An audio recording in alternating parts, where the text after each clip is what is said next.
صبح خیر، میری اور فادر عنایت کی طرف سے آپ سب کو مقدس لوئس آف فرانس کا یوم یادگار مبارک ہو، جو 1215 میں پیدا ہوئے اور 1270 میں خداوند میں سو گئے۔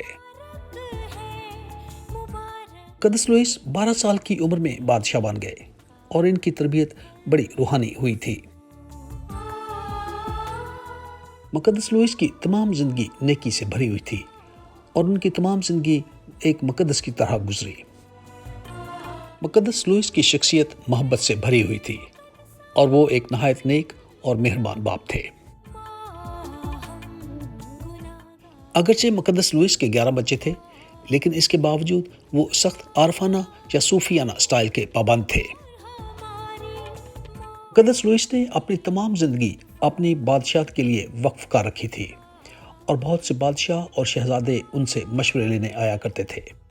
مقدس لوئس بہت حلیم اور راست باز تھے اور ضرورت مندوں کی مدد کیا کرتے تھے، خاص طور پر کوڑیوں اور بیماروں کی مدد کرنا ان کی زندگی کا خاصہ تھا۔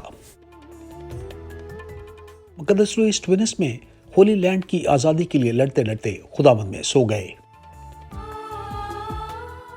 آج کی پہلی تلاوت پہلا کرنتھیوں اس کا پہلا باب اور اس کی پہلی 9 آیات۔ میں خدا کے اس فضل کی بابت جو مسیح یسوع میں تم کو بخشا گیا ہے، تمہاری بابت ہمیشہ اپنے خدا کا شکر کرتا ہوں۔ آج کی انجیل مقدس متی کے مطابق اس کا 24واں باب اور اس کی 42ویں سے 51ویں آیت تک۔ بس جاگتے رہو، کیونکہ تم نہیں جانتے کہ تمہارا خداوند کس دن آئے گا۔ آج ہم مقدس لوئس آف فرانس کے ساتھ ساتھ مقدس جوزف کالاسینس کو بھی یاد کرتے ہیں، جو 1556 میں پیدا ہوئے اور 1648 میں خداوند میں سو گئے۔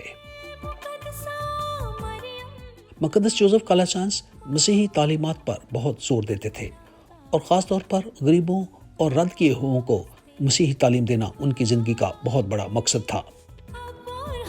مقدس جوزف کالاسینس روم جا کر کانفریٹرنیٹی آف کرسچن ڈاکٹرن کے ممبر بن گئے، جہاں انہوں نے بے گھر بچوں کے لیے مسیحی تعلیم کے مرکز کھولے۔